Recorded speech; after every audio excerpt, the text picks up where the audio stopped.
وأيام وأيام وناكسن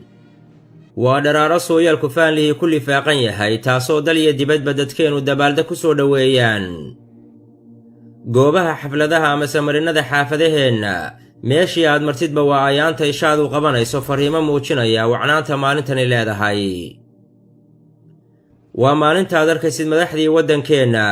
oo ubax dhigaya taalooyinka kuwii soo halgamay taariikhda galay dhismaha dhagax tuur waa dharaarta si gooniya dhaayaha loola raaco ee Swayl Xaawataako ama Sayid Maxamed taalooyinkoodii lagaag dhawaado daljirka dahsoon waa subaxa barbaartaynu sawirwadaa ku ahaadaan ee hoboladuna hab riwaayadeed iyo heeso doorkooda ku muujiyaan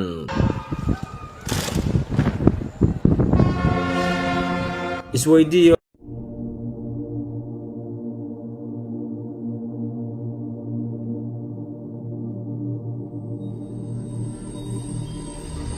waa ayaamo wanaagsan waa dharaaro sooyaal kufaan lihi kulli faaqan yahay taasoo daliya dibadba dadkeenu dabaalda ku soo dhoweeyaan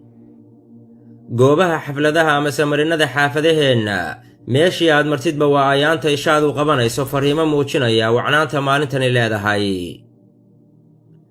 waa maalinta aad arkaysid madaxdii waddankeena oo ubax dhigaya taalooyinka kuwii soo halgamay taariikhda galay dhismaha dhagax tuur waa dharaarta si gooniya dhaayaha loola raaco ee Swayl Xaawataako ama Sayid Maxamed taalooyinkoodii lagaag dhawaado daljirka dahsoon waa subaxa barbaartaynu sawirwadaa ku ahaadaan ee hoboladuna hab riwaayadeed iyo heeso doorkooda ku muujiyaan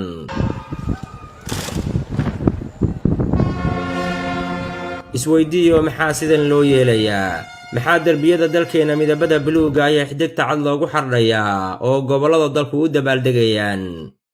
hablaha dalkeenu maxay dharaartan dhabankooda intay dhaashi u diidaan ay astaamaha waddankeena wejigooda u soo marsanayaan waa maalintii geyigeenna qayb ka mid ihi gobonimadiisa helay gobonimadaasi sahadyad kumay imaan boqolaal rag ah ayaa u godgalay gabdho tiro badan ayaa u goblamay oo dad xasaanad leh baa xabsiyada loo dhigay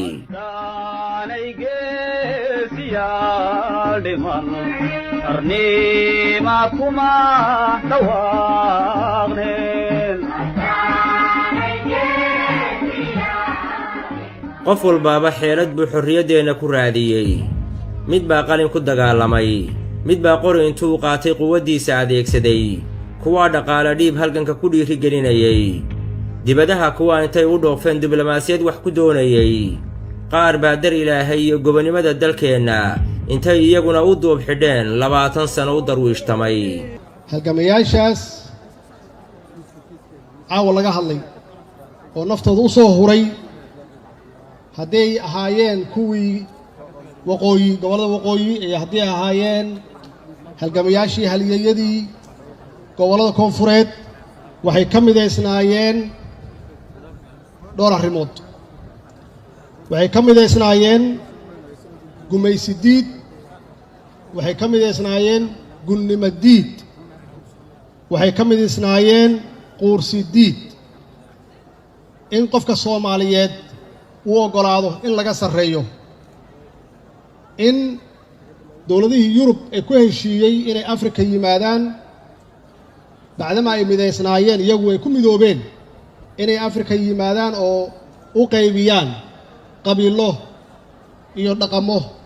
iyo diimo ay u qaybiyaan oo ay muujiyaan inay ka sarreeyaan ummadaha Afrikaanka ay u yimaadeen waxaa diiday halyeeyadeennii waxaa diiday halgamayaasheennii ayaa diiday waxaana mideeyey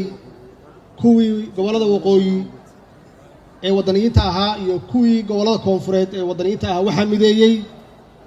inay diideen gunnimo inay yidhaahdeen Soomaali gun ma aha waa gob Soomaali qof kasta meel kasta ha ka yimaado igama sarreeyo waa la simana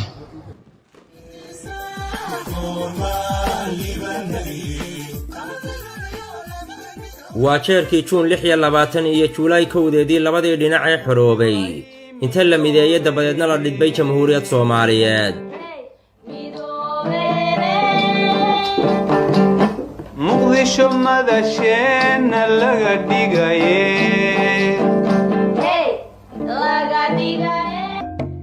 maanta waa dharaartaan gobonnimada dhalineen calankeenna dhidibne عليهو هادعين هديلين عليهو هادعين هديلين وليغا ديسنو xusuus awgeed waa yeelkii waagaa joogay waa ayaanta ishoodu ilintu isku soo taagto ee sidii dhallaankii ilmadu ay tibiq ka tidhaahdo waa maalintii u horraysay ee tirsiga dowladnimadeennan 59 jirsatay ay soo bilaabatay oo waa habeenkii muqdisho ay martigelisay kumanaanka Soomaaliyeed ee cidhifyada arlaayiga dalkeena ka kala yimi 70 dal oo duwalka caalamka ka socda waa maalintii muqdisho hambalyo awgeed ay noogu yimaadeen markaasoo 114 madfac oo suuradaha quraanka ka turjumaya lagu soo dhaweeyay adduunka si wanaagsan nagala jooga hadda oo ummad badan ay nagala joogto maraka ka ahaado inaynu jecel lahay shucuubka adduunka inaan wanaag xariir wanaagsan inaynu la lahaan aadan cabdulla cismaan waa dharaartii uu Soomaalida horteeda hor yimi oo dhagahooda maqashiyay dhawaaqii xorriyadda maanta waxay nahay xor talada iyada gacantana ay noogu jirtaa waqtiga kan aan idinla hadlayo waxaad tihiin xor inkastoo samaan dheer uu ka soo wareegay wakhtiga misna weli aadan waa astaan qaran oo quluubteena ku qarsoon sawirkiisuna waa kaa suran xafiiska madaxweynaha wadajir iyo walaaltooyo iyo halgan loo dhan yahay oo dhinacyada la isku hayo ayay awoowayaasheen ku gaadheen dhabada xorriyadda aynu maanta ku taamayno mar kale ayaynuna wadajir iyo wada socod dib ugu dhisi karnaa kuna difaaci karnaa dalkeenna 59 sano ka hor yaa aabbayaasheen dhulkay ka qaadeen midnimadii soo celiyeen dadnimadeen iyo sharafkeen iyo karaamadeen dib u soo celiyeen anugu diyaar waxaan u ahay inaan taariikhda ku galo inaan noqonno kulligeen dadka halkan fadhiya mas'uuliyiinta ah oo aanu kula dardaaranno dadka waalaheenna reer waqooyiga ah ama Somaliland inaan ka tagno taariikh caruurteenna uga tagno mustaqbal wanaagsan caalamka aan la jaan qaadno annagoo mid ah maxaa yeelay annagoo mid ah oo midaysan yaan la tartami karnaa caalamka dhinac walbaba hadday noqoto dhaqaale hadday noqoto horumar iyo hadday noqoto siyaasad laakiin annagoo kala dhantaalan annagoo kala maqan waxaan ku dambaynaynaa caruurteena sidii hadda ay yihiin inay qaxaan qaxootiye ay ku jiraan badda ay ku baaba'aan xoogaa siyaasiyiina ay ka faa'iidaan anugu ma rabo siyaasigaas inaan noqdo anugu waxaan rabaa siyaasiga Soomaaliya u horseeda horumar siyaasiga Soomaaliya u horseeda midnimo siyaasiga Soomaaliya u horseeda barwaaqo siyaasiga Soomaaliya u horseeda wada shaqayn guud ahaan gudaha Soomaaliya iyo dawladaha dariska iyo caalamka qof kasta oo Soomaaliyan waajib ayaa ka saaran inuu ka shaqeeyo midnimada Soomaaliya